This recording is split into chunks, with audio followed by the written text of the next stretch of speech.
Makanya kata etika tidak bisa menggantikan kata akhlak. Lebih kaya kata akhlak daripada kaya etika.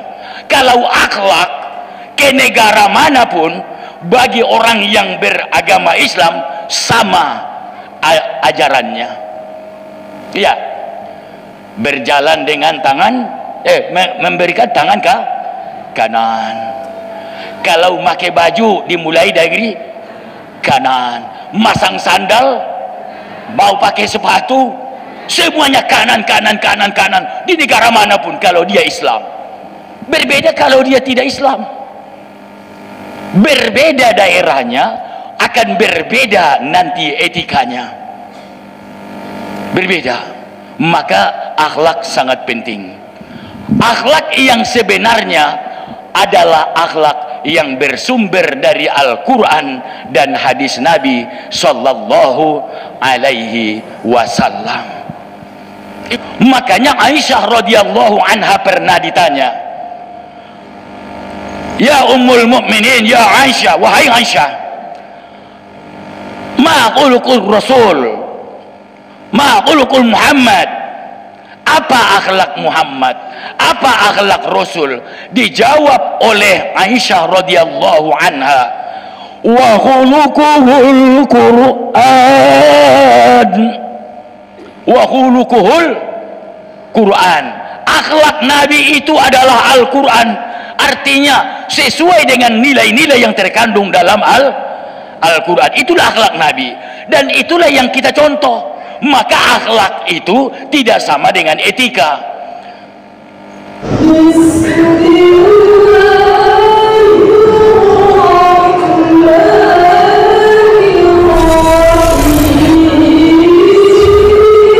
Kalau melihat dari judul yang diberikan atau yang dibuat panitia, rasa-rasanya Pak Kapolsek salah ngundang pemateri ini, salah ngundang penceramah. Yang bagusnya penceramahnya model ini Pak asisten. Kenapa? Karena asisten yang hidup sebagai manusia milenial. Kalau model saya ini, saya hidup di zaman kolonial. Ya lurah ya. Itu berbicara untuk milenial, tentunya orang yang mau milenial. Ini sore ini Pak Kuaket, mohon maaf, orang kolonial berbicara di depan orang milenial. Saya khawatir nanti kalau salah ngomong ini. Ya, tapi tentunya sebagai orang Indonesia, apalagi orang BKMT ya, orang BKMT mudah memaafkan ya tak? Ya Bu, ya Bu. Kalau terus ke BKMT tapi dendam dengan tetangga, berhentilah. Ya Bu, terus ke pengajian, majelis taklim hadir terus, yasinan terus, tapi cuma dikit kesalahan tetangga, disimpannya lah dendam seumur hidup. Kalau model itu percuma ke BKMT, karena tadi udah disampaikan oleh lurah, oleh Pak Camat, makin sering kita ke pengajian, maka semakin suci hati kita. Kan itu tadi kan? Iya. Semakin suci. Orang yang suci hatinya tidak akan pernah dendam dengan siapapun. Ini di luar sana Pak Asisten, masih ada bini yang dendam dengan lakinya. Iya, di luar sana, di luar jauh, tidak ada di sini dah. Di luar sana, di luar Muara Bulian. Itulah lakinya, iya kan? Itulah ayah anaknya. Memang susah juga Pak Asisten. Ibu-ibu kalau ada yang dendam dengan lakinya, saya tidak mengatakan ibu-ibunya yang tidak suci hatinya, tapi kita laki-laki ini juga kadang-kadang tidak tahu diri. Iya kan? Kita laki-laki Pak Camat, Mentang-mentang ada ayat Al-Quran, ar-rijalu qawwamuna 'alan nisa, laki-laki itu adalah pemimpin. Apa karena pemimpin lalu semena-mena? Apa karena kita pemimpin di rumah tangga lalu semau-mau? Tidak juga kan? Ya Bu? Aku dengar itu kemarin. Pak katanya, apa? Kenapa kami terus yang disalahkan kaum ibu katanya kan? Oh saya bilang, enggak juga, saya bilang. Saya dengan bapak-bapak sekarang udah percaya amat, saya bilang. Iya Pak Camat. Apalagi di zaman ini yang buat judul ini yang bermasalah ini. Iya. Coba lihat. Mari tingkatkan kualitas akhlak dan ibadah kaum milenial di era digital. Terlalu tinggi judul ini bagi saya. Ya kan, bagi saya itu yang cocok Iwan itu untuk Pak Asisten tuh. Kalau Pak Asisten kan bisa menceritakan, bisa menerangkan manusia generasi Z, generasi G, generasi F, ya kan? Kalau saya tidak tahu saya mana yang generasi Z, mana yang generasi A itu, ya kan? Tidak paham saya itu. Yang jelas generasi tua dan generasi muda itu aja yang tahu saya, ya kan? Ini ada Z-nya, lahir tanggal setahun sekian kesekian, ini, ya kan? Nah, kayak mobil gitu, ada tipe-tipenya kan, sama-sama bentuknya tapi tipenya beda. Lebih mahal yang tipe G daripada E, kayak gitu kan. Coba beli mobil model itu saya dengar. Aku tidak pernah beli mobil. Iya, aku tidak pernah beli mobil. Cuma kalau dikasih mobil sering, ya. Nah, ada di sini orangnya tadi pernah ngasih mobil dengan saya. Udah pano dia tadi, udah pulang mungkin. Ya, ibu bapak sekalian saya muliakan, mari tingkatkan kualitas. Ya, yang berkualitas itu adalah orang yang menyadari bahwa dirinya masih kurang. Kalau orang yang sudah merasa cukup, dia tidak akan berusaha meningkatkan kemampuan dan kualitasnya. Makanya ibu-ibu, ini sebenarnya kita datang ke BKMT ini adalah merupakan pengakuan kita bahwa kita belum cukup dan belum lengkap ilmu kita. Ya Bu ya? Karena berbahaya bagi orang yang menganggap dirinya hebat, bagi orang yang menganggap ilmunya hebat, itu sangat berbahaya. Karena kata Aristo, Bu, kata Aristo, siapa Aristo itu? Aristoteles. Betul. Itu kalau di dalam Latinnya Aristoteles ya, Aristo. 2000 tahun sebelum Masehi. 2000 tahun sebelum adanya tahun Masehi. Apa kata Aristo? Siapa orang yang merasa dirinya ilmunya sudah cukup, maka itulah awal dari kebodohannya. Apa artinya? 2000 tahun sebelum Masehi, para filosofis Yunani kuno sudah berkata bahwa kita harus terus belajar dan belajar untuk meningkatkan kualitas. Sekarang apa yang mau kita tingkatkan? Kualitas akhlak. Iya, akhlak. Pak Asisten yang kami muliakan, Pak Camat, akhlak hanyalah milik orang Islam. Saya ulangi, ada yang dari Tenam tadi ku tengok, rombongan dari Tenam, mana kepala desanya tadi? Oh, dari Simpang Terusan, ya kan? Akhlak hanyalah orang Islam yang punya. Kalau di luar Islam, mereka tidak mempunyai konsep akhlak. Mereka mempunyai kode konsep etik. etika, moral. Islam tidak, tapi adalah kata akhlak. Apa beda akhlak dengan etika? Akhlak, apapun yang kita lakukan tetap berdasarkan Al-Quran dan hadis. Sumber akhlak kita adalah Al-Quran, sumber akhlak kita adalah hadis. Makanya Aisyah radhiyallahu anha pernah ditanya, ya Ummul Mukminin, ya Aisyah, wahai Aisyah, ma khuluqul Rasul, ma khuluqul Muhammad, apa akhlak Muhammad, apa akhlak Rasul?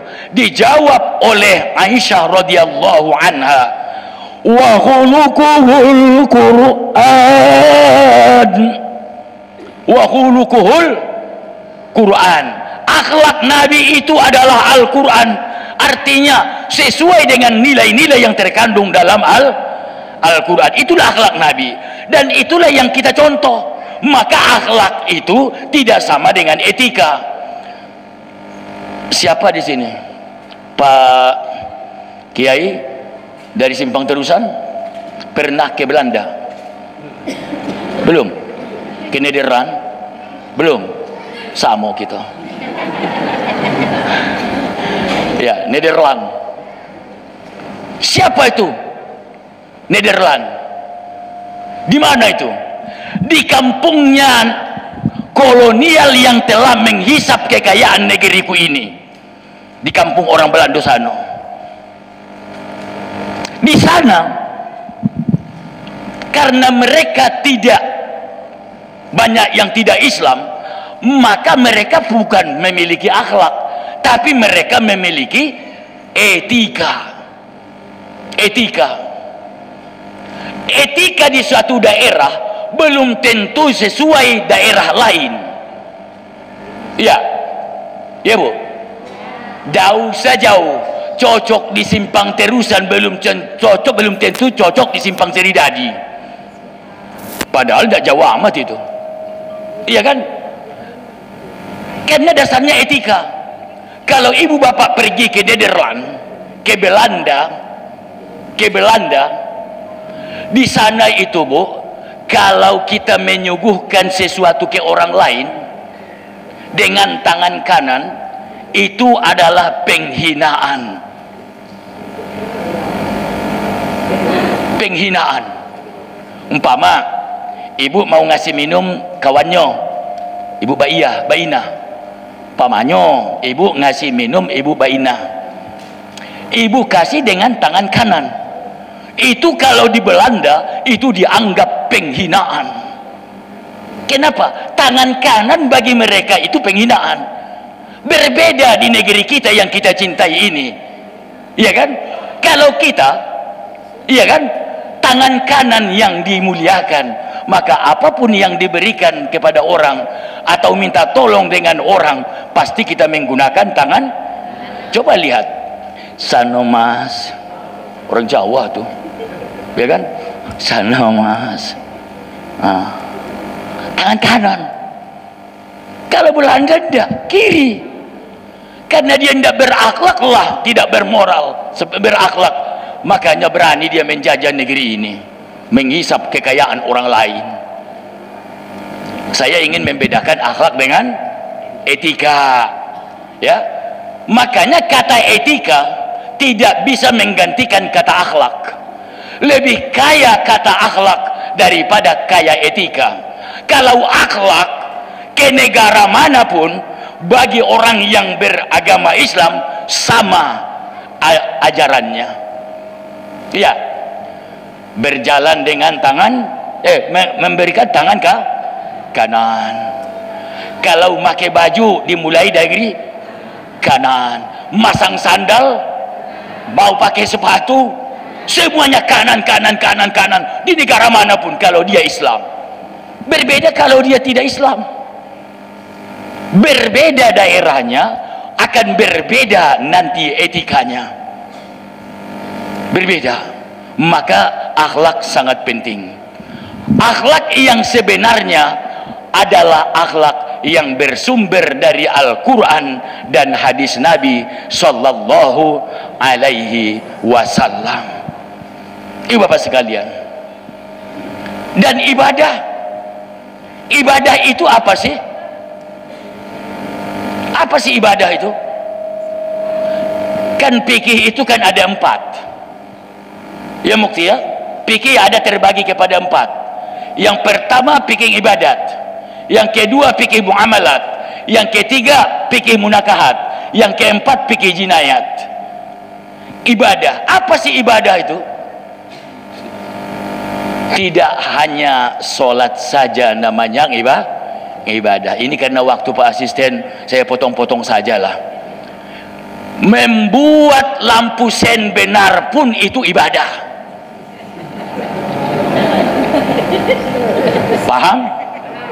Paham? Kalau ada ibu-ibu dan saudara-saudari saya nanti, laki-laki atau perempuan, balik dari BKMT menipu orang dengan salah, dengan menggunakan lampu sen, dia buat ke kanan padahal dia belok ke kiri, mulai hari ini saya ingatkan, jangan lagi. Iya, karena kita mau beribadah, Bu. Iya kan? Kullu sulama sedekah. Setiap menyelamatkan orang adalah sedekah. Kita pasang lampu sen dengan benar, tujuannya menyelamatkan kita dan menyelamatkan orang yang di depan dan di belakang kita. Berarti bersedekah. Sedekah itu ibadah. Iya kan? Makanya jangan main-main dengan lampu sen. Iya, ya Pak Asisten ya. Betul, dulu Pak, dulu mak-mak yang sering, sekarang bapak-bapak iya juga. Iya, betul tak? Aku tidak setuju ibu-ibu yang disalahkan terus. Saya tidak sepaham saya itu, karena ternyata di lapangan Pak Kuaket, ya kan saya kan kaulu kailir gawenyo. Ya kaulu kailir siang malam gawe saya ngukur jalan raya, walaupun saya bukan orang PU. Ya kan? Bukan orang apa, tapi kau udah kailir sering tuh. Kalau ibu-ibu ado lah, tapi bapak-bapak juga banyak juga sekarang.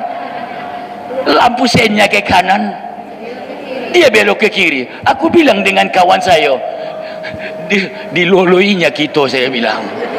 Iya, diloloinya kita, saya bilang.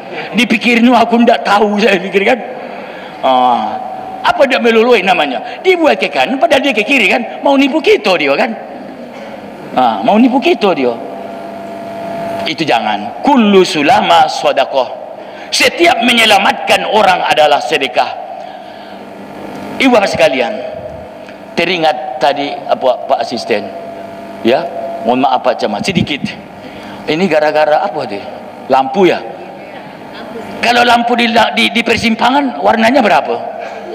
3, bukan 5. Kalau 5 itu balonku. Iya, kalau 5 balonku. Iya, warnanya. Kalau lampu lalu lintas 3 ya. Bu, kemarin ini cerita dikit. Di pengajian di Tenam udah aku ceritakan itu.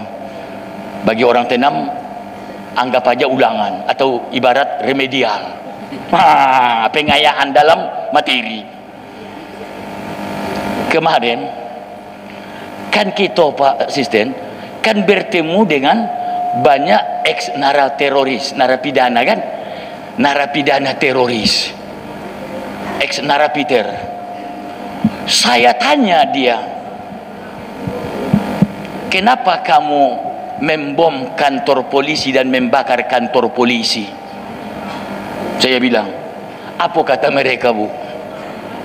Mereka itu togut, polisi itu kafir, membuat peraturan tidak berdasarkan Al-Quran. Apa contohnya? Saya bilang, lampu merah di jalan, di simpang jalan katanya, itu tidak berdasarkan Al-Quran dan hadis. Ya Allah, kenapa? Coba baca Pak, dalam hadis ada tidak perintah membuat lampu di persimpangan jalan. Warnanya 3 macam. Dalam ayat Al-Quran ada tak katanya? Tidak ada, saya bilang. Berarti mereka yang membuatnya itu katanya adalah membuat undang-undang dan peraturan di luar Al-Quran. Kalau di luar Al-Quran berarti mereka adalah kafirun. Man lam yahkum bima anzalallah faulaika humul. Itulah dalilnya. Jadi apa maksud kamu? Dia bilang, karena sudah kami perhatikan yang menjaga dan membuat lampu itu kerjasama antara polisi lalu lintas dengan LLAJ macam segala lah instansi terkait. Jadi mereka itu membuat peraturan tidak berdasarkan Al-Quran. Karena itu mereka adalah kafir. Maka kantor polisi lah yang kami bom. Wajib. Kenapa? Mereka membuat peraturan tidak berdasarkan Al-Quran. Padahal lampu merah itu untuk siapa? Ya, lampu merah itu untuk siapa? Untuk kita, untuk keselamatan kita. Makanya jangan terobos-terobos. Iya. Ini kadang-kadang mentang dia laki-laki perkasa, lampu merah pun mau diterobos dia juga. Dia baca mata. Iya. Laki-laki yang sering itu. Lampu merah diterobos dia juga. Itu tidak benar, tidak tahu peraturan itu. Bapak sekalian yang saya muliakan. Kalau ibu-ibu enggak lah. Tapi kalau lampu sen tadi yo kan, ibu ikut juga, ibu-ibu kan ikut juga.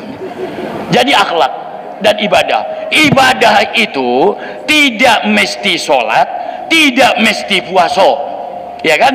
Menyelamatkan orang pun itu adalah ibadah. Kullu sulama sadaqah. Jadi lampu lalu lintas itu tujuannya menyelamatkan orang. Karena itu menyelamatkan orang, maka orang yang membuatnya itu berpahala. Saya tidak tahu siapa yang buat itu, tapi yang jelas pemerintah. Nah, itu berpahala. Setiap usaha menyelamatkan orang, termasuk kita tadi yang memasang lampu sen dengan benar. Kalau kita belok ke kanan, maka sennya ke kanan. Kalau kita belok ke kiri, maka sennya ke. Cuma kadang-kadang ada yang tidak pakai lampu sen pula. Nggak tahu kita mau kemana dia. Akhirnya kita yang diterobosnya, kita pula yang dimarahinya. Iya, siapa itu? Orang milenial. Orang milenial yang tidak berakhlak. Awak orang kolonial. Iya kan? Dia baca SMS, baca WA di atas motor.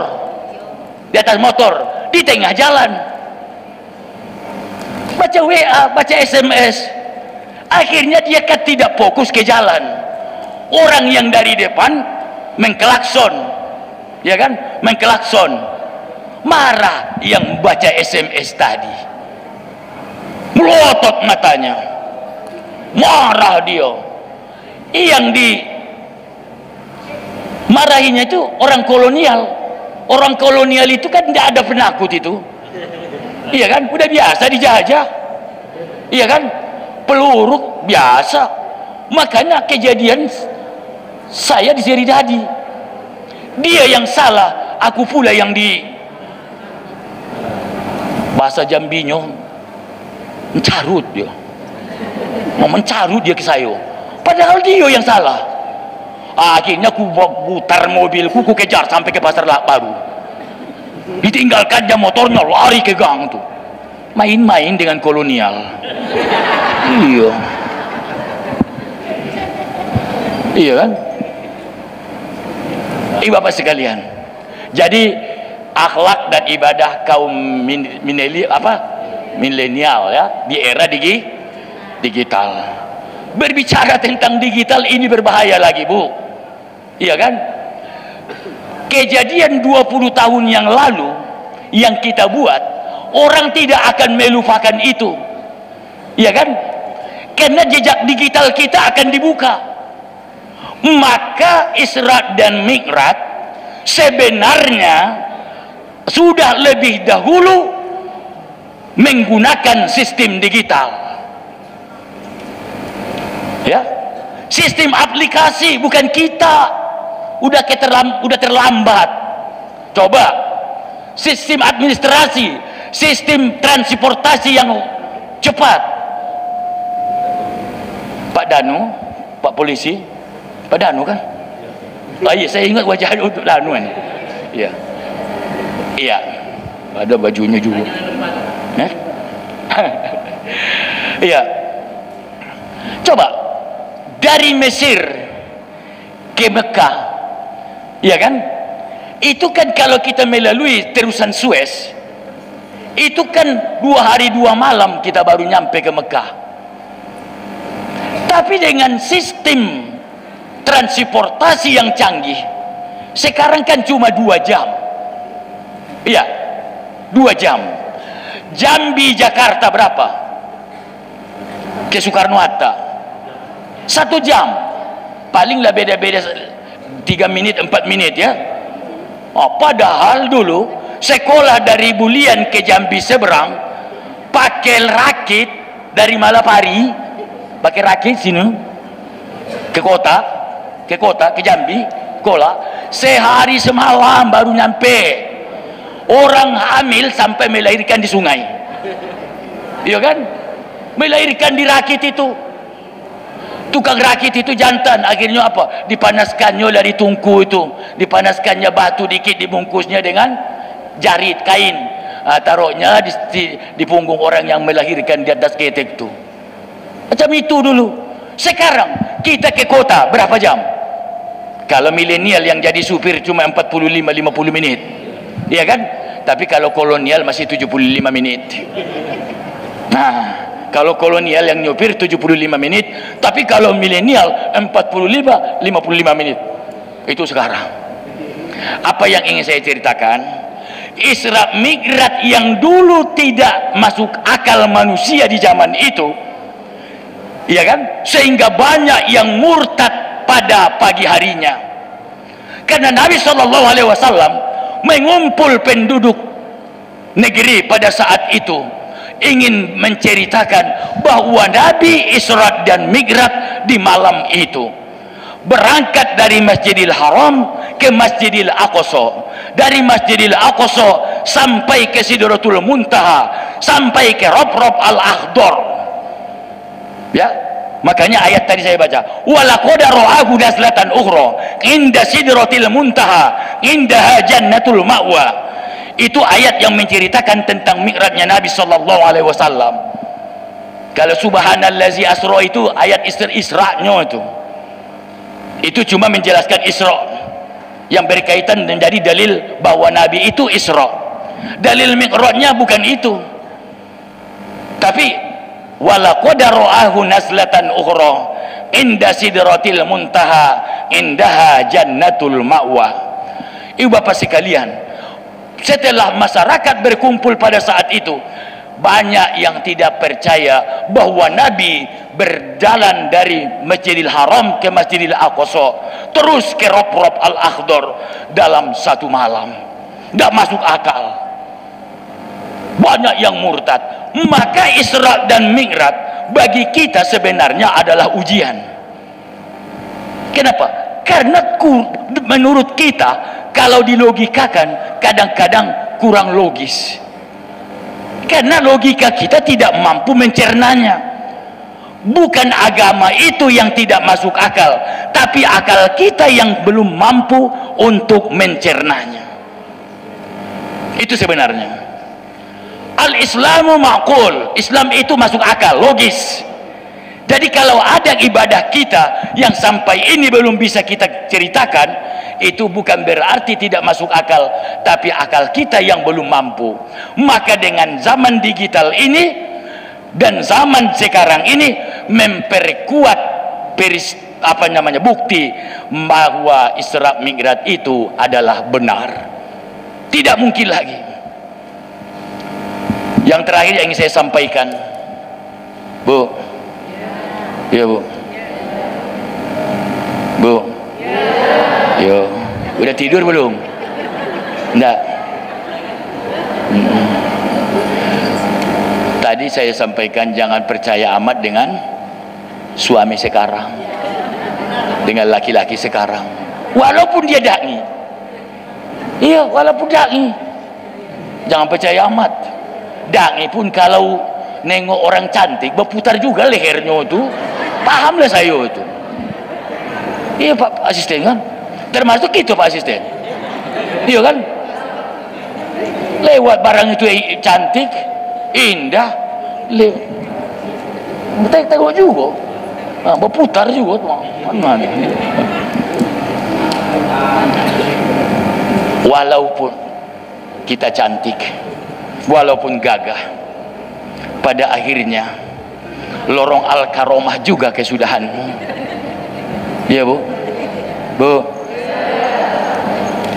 Bagi orang Rengas Condong, Teratai, Muara Bulian, pasar Muara Bulian, Seridadi lain, dia searah sano, ke lorong al-karomah juga ujungnya. Bu, kira-kira kalau sudah sampai di lorong al-karomah, di dekat rumah saudara kita, bapak kita Dr. Andus Haji Muhammad Damiri, ketua RT-nya sebelah ado di sana, Pak Mullah Hasbi Hasibuan. Dia orang yang termasuk orang yang berbahagia. Kenapa? Penduduk RT-nya tidak ada pernah marah-marah. Iya kan? Diam terus penduduk RT-nya itu. Iya. Itu. Kira-kira kalau kita udah nyampe ke sana, umpama datang malaikat mungkar wa nakir bertanya, waktu kemarin waktu BKMT kau sholat asar apa tidak? Umpama kata mungkar wa nakir, awak berkata aku sholat Pak. Diputarnya rekaman digital. Ini jejak digitalmu yang sholat pada saat itu si anu tidak ada sholat. Ini rekaman digitalnya, kata malaikat. Nah, apa jadinya? Union Pak, union mungkar wa nakir. Sebenarnya aku ingin sholat lah waktu itu, tapi karena saya pakai skincare,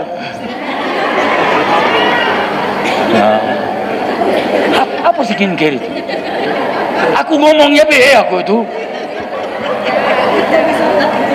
Iya, banyak orang gara-gara lipstick, banyak gara-gara bedak tadi tertunda sholat, sampai ke rumah lupa pula akhirnya dari sholat. Tapi bukan orang BKMT ya, itu orang BK lain itu. Bukan BKMT. Kalau BKMT tidak model itu, mau jadi taklim kok, iya kan? Jadi apa maksud saya? Mari kita bersiap menghadapi hari-hari yang abadi. Sehebat apapun kesusahan dunia, paling 80-75 tahun. Iya Bu ya? Ibu udah berapa? Yang di sini rumahnya? Iya, di belakang ini kan. Nah, ini aktif nih ini pengajian. Mulai dari dulu nih. Ya mulai dari dulu nih. Aku paham betul lah. Iya. Itu nanti Ibu akan diputar malaikat nanti rekaman digitalnya itu. Ibu Baina ndak ada. Nah, tapi Ibu ada. Kenapa? Karena rekaman dia itu ndak akan ndak ada di ndak ada rusak rekamannya itu. Itu. Pengajian RT ada terus, pengajian kelurahan ada, di BKMT ada, pokoknya di mana-mana adalah ada pengajian. Itu Bapak sekalian, kita persiapkanlah diri kita Bu ya. Yo, kalau kita mati, yo kata Nabi, kalau kita udah mati, ada pahala yang ngalir ke kita. Ada. Pertama, sedekah jariyah, wakaf ya, sedekah yang ngalir. Yo, sedekah jariyah. Kalau kue bukan sedekah jariyah. Ini sering pembawa acara, karena tuan rumah telah menyiapkan hidangan bersama untuk kita makan malam. Mudah-mudahan ini menjadi pahala amal jariyah. MC yang perlu dilatih itu. Amal jariyah itu bendanya lama Pak Maimuri ya. Benda yang tahan lama diwakafkan, macam semen, keramik, bawa ke masjid Fastabiqul Khairat umpamanya kan. Itu baru amal jariah. Kalau kue itu sedekah, bukan sedekah jariah. Jariah itu ngalir sampai lama. Terus apa lagi, Bu? Ilmu yang bermanfaat, yo. Sedekah yang ngalir, wakaf umpama. Dia beli Al-Quran, bawanya ke masjid, dibaca orang, banyak pahalanya kan. Terus apa lagi? Anak yang soleh. Okey. Kalau laki, doa lakimu kira-kira kau harap tak? Haraplah. Jangan berharap, Bu. Iya, dah usah berharap, Bu. Iya, aku bukan apa ya, realitas saja kita, realistis, kenyataan di lapangan. Suami ada ibu meninggal, iya, bawa Iwan, ada ibu-ibu meninggal, ikut dah lakinya baca Yasin. Jarang itu, dah ada, iya kan? Yang baca Yasin itu kan Pak Imam, pengurus masjid, jamaah Yasinan Pak Lurah kan. Suamimu di mana? Dengan alasan menyambut tamu, waktu tahlilan hari pertama, hari kedua ikut dah laki membaca Yasin, ketiga jangan. Dia cuma menyambut tamu. Orang berdoa di rumah mendoakan bininya, dia tidak ikut berdoa. Laki model itu yang kau harapkan.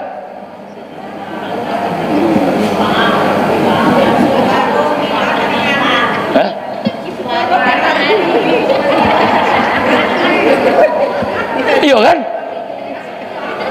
Malam ke-7 ikut dah dia.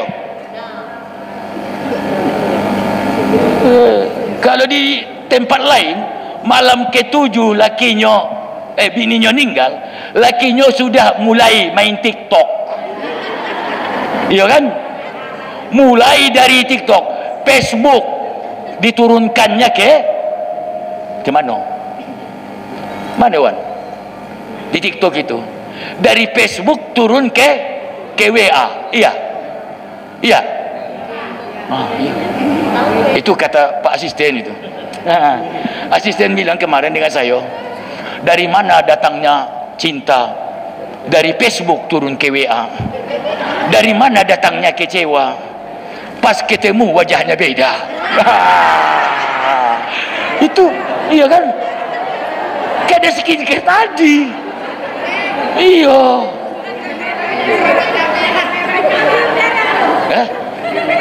Wah, itu. Bapak sekalian, apa yang saya maksud? Marilah kita persiapkan diri kita. Jangan terlalu berharap dengan orang lain.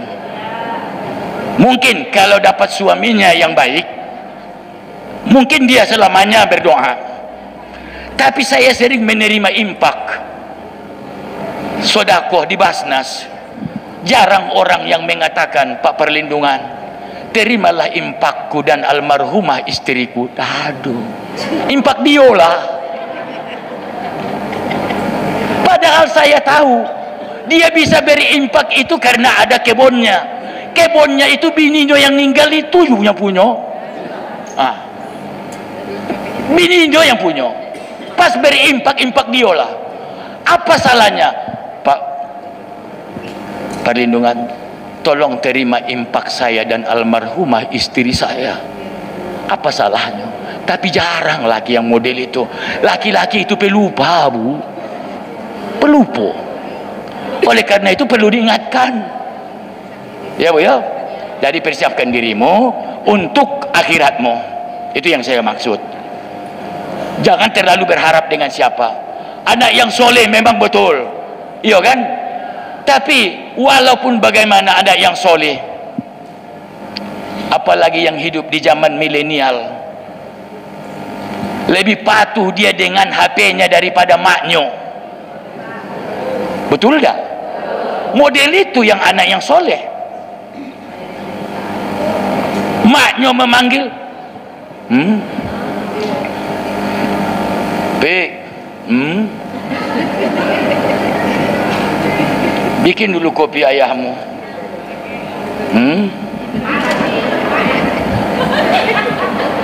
Aduh, sampai 1 jam. Pahamlah saya kan ayah. Aku ngerti punya anak juga aku kan. Pahamlah saya gawe anak sekarang. Canggih dalam teknologi, tapi akhlaknya tidak berkualitas. Oleh karena itu, melalui BKMT, saya tidak ada materi yang saya sampaikan hari ini, cuma ajakan. Teruskan BKMT dan tingkatkan pengajiannya. Dai sudah banyak disiapkan. Dai Muara Bulian berapa puluh Pak Imam? 25 orang dai Muara Bulian. Itu semuanya perpanjangan tangan pemerintah. Kalau Pak Bupati nanti ditanya di akhirat, kau pemimpin? Iyo. Kullukum ra'in wa kullu ra'in mas'ulun an ra'iyati. Setiap pemimpin ditanya tentang kepemimpinannya. Tapi ternyata kenapa ada orang di Muara Bulian tidak pandai sholat? Kata malaikat sama Pak Bupati, malaikat, aku udah tugaskan dai udah tugaskan untuk menggantikan saya, untuk ngajari orang Muara Bulian untuk sholat. Pak Bupati aman, asisten aman. Kenapa? Karena dia udah buat kebijakan ngangkat dai untuk Muara Bulian 25 orang. Jadi kalau ada lagi orang di Muara Bulian ini umpamanya yang alasannya tidak bisa sholat karena tidak ada guru, maka tolong sampaikan dai kita ada, ya kan? Mulai dari sana dai itu sana, itu yang baju hijau itu juga, itu Saifuddin, ada Sulpahmi, ada Maimuri. Kalau yang di tengah itu bukan dai, itu kepada desa Simpang Terusan itu. Ini ada Ustaz Thaib Lubis, ada Khairun Nas, ada Pak Mullah Hasbi, ada Samsuri, ada Ruyani, lengkap kan? Lengkap semua. Cukup. Jadi oleh kita manfaatkan, Bu, ya. Iya. Kalau dai-nya macam-macam, tolong telepon sama pengawasnya, itu pengawasnya. Pak Ustaz, apa? Dai kami udah sebulan udah pernah datang. Lapor sini. Katanya apanya? Kalau dia sakit dapat dimaklumi, kalau dia ada halangan dapat dipahami. Yang tidak jelas itu kan tidak ada cerita. Itu masalah kan? Lapor sama itu pengawasnya. Namanya Iwan Kurniawan. Iya kan? Kalau dia nanti tidak selesai baru urusan saya. Karena saya ketua pengawas. Kayak gitu. Bapak sekalian yang saya muliakan, tolong dimanfaatkan pada dai kita, ya. Tolong dimanfaatkan. Supaya apa? Supaya berdaya guna dan berhasil guna. Kalau kita tidak memanfaatkan mereka, cuma yang susah itu kadang-kadang Pak Lurah Teratai yang susah, ibu-ibunya yang datang ke pengajian, bapaknya tidak datang, bapak-bapak jarang ke pengajian. Tapi yang melapor dai tidak aktif itu bapak-bapak. Yang melaporkan dai itu tidak aktif itu bapak-bapak. Setelah dicek ke pengajian, ternyata yang melapor itu tidak pernah ikut pengajian. Ini yang bikin sakit hati saya. Iya, seharusnya kalau dia yang aktif, oke lah. Ini dia dari pergi ke pengajian, majelis tak apa pengajian RT pun dia tidak datang. Dai-nya sudah datang terus, dia yang tidak pernah. Dia yang melapor, dai kami tidak aktif. Itu yang susah juga. Itu kan fitnah namanya itu kan. Itu tidak boleh itu, ya. Baik, itulah yang dapat saya sampaikan pada kesempatan ini. Mari kita terus meningkatkan iman dan akhlak, kualitasnya. Belajar melalui pengajian, belajar melalui pengajian majelis taklim. Ada dai-dai kita, pergunakan mereka supaya ibadah kita semakin meningkat kualitasnya. Kalau ceramah model ini, tidak mungkin saya bercerita, Bu, rukun Fatihah 10, sikok iko, tidak mungkin saya cerita di sini. Syarat takbiratul ihram berapa kemarin? 16. Tidak mungkin aku cerita 16 di sini. Cuma mengajak ngaji. Kalau ingin tahu, datang ke pengajian. Majelis taklim banyak. Hari Ahad ada majelis duha. Jumat malam Sabtu ada pengajian beliau. Banyak pengajian sekarang kan. Kapan saja ingin tahu ilmu, datang ke pengajian. Supaya pengetahuan agama kita berkualitas. Terima kasih. Mohon maaf atas seluruh kekurangan. Terima kasih atas seluruh perhatian. Jarohatus sinani lahal tiamu walayal tamu majarohal lisanu. Luka disebabkan pisau mungkin masih bisa diobati, tapi luka disebabkan lidah agak sulit. Oleh karena itu saya mohon maaf kalau ada kata-kata saya yang menyinggung perasaan bapak-bapak dan ibu-ibu ya. Terima kasih. Wallahul muwaffiq ila aqwamit thoriq. Wassalamualaikum warahmatullahi wabarakatuh. Waalaikumsalam warahmatullahi wabarakatuh.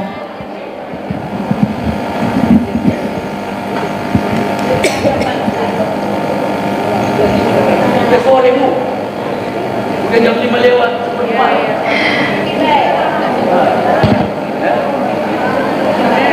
Boleh Pak. Tergantung panitia lah. Mohon maaf Bu, waktu sudah sore.